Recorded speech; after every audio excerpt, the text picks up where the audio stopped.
కాంగ్రెస్ నిస్సిగ్గుగా మేము హిందూ వ్యతిరేకులం, ముస్లింల కోసం అని చెప్పి ఎంతకైనా దిగజారిపోతాం, పాకిస్తాన్ని వాళ్ళ కోసమే ఇచ్చాం, ఆ టైంలో ఇక్కడికి వచ్చిన హిందువులని ఓచకోతకొస్తుంటే శవాల గుట్టలు చూసి కూడా చెదరనటువంటి రాజకీయ దరిద్రం మాకుంది అన్నది నిరూపించారు. కాశ్మీర్లో అరాచకం జరుగుతా హిందువుల ఊచకోతలు జరిగినప్పుడు స్పందించని నీచ మనస్తత్వం మాకుంది అన్నటువంటిది మరొకసారి గుర్తు చేశారు. అయోధ్య రామ మందిర్ నిర్మాణం 100 సంవత్సరాల పాటు ఆపినటువంటి ఘనత తమదేనన్నటువంటి విషయాన్ని నిరూపించుకొచ్చారు. హిందూ వ్యతిరేకత, ముస్లిం బుజ్జగింపు మా హక్కు, మా బాధ్యత, మా ధర్మం, హిందువులు మమ్మల్ని ఏమి పీకలేరు అనేటటువంటి చూపెడుతున్నట్టున్నారు. వందే మాత్రం హిందువుల పాట కాదు, వందే మాత్రం హిందువులకు సంబంధించిన కార్యక్రమం కాదు, వందే మాత్రం ఈ దేశపు ఆత్మ. వందే మాత్రం సంపూర్ణ పాట 99%కి రాదు. ఒక్క ఎవరైతే ఆర్ఎస్ఎస్ వాళ్ళకే వచ్చు, బీజేపీ వాళ్ళకే వచ్చు. Yes, correct.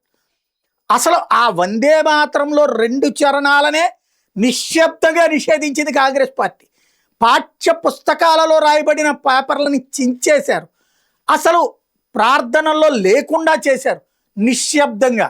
మేము చదివినప్పుడు ఉంది, మేము ఉద్యోగాలు చేసేటప్పుడు కూడా ఉంది. ఎప్పుడు మాయమైపోయిందో తెలియదు.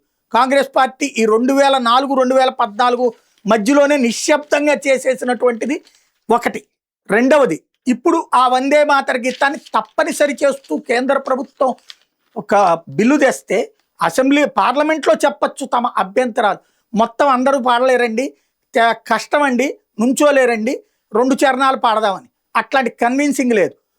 అసలు సభ నుంచినే వాకౌట్ చేసిపోయారు.